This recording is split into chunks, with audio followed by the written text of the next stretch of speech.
Vous êtes ici sur Histoire et Portrait. Félix Houphouët-Boigny, né le 18 octobre 1905 dans le village de Yamoussoukro, en Côte d'Ivoire, est l'une des figures les plus influentes de l'histoire de l'Afrique francophone. Il est souvent surnommé le « sage de l'Afrique » pour sa longue carrière politique et ses efforts en faveur de la stabilité et du développement de son pays.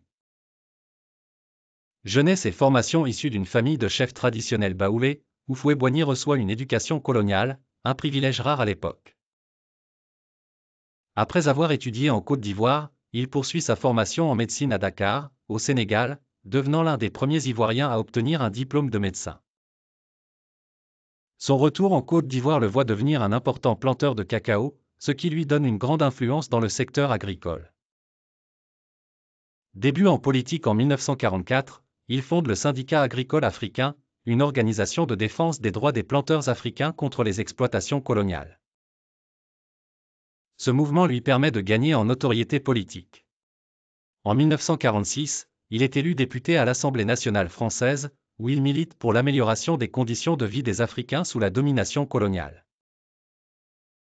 Il participe également à la création du Rassemblement démocratique africain, RDA, un parti panafricain qui joue un rôle clé dans la décolonisation.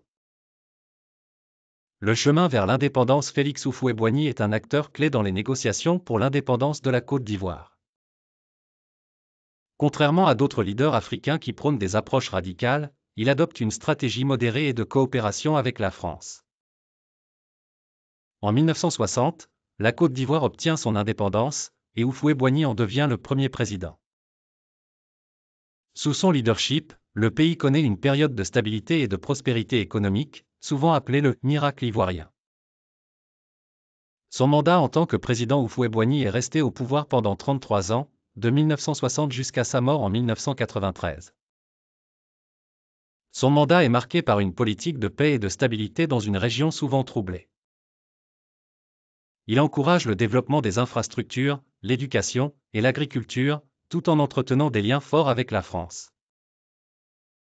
Sa politique de « France-Afrique » lui permet de maintenir un soutien français, tant sur le plan économique que militaire.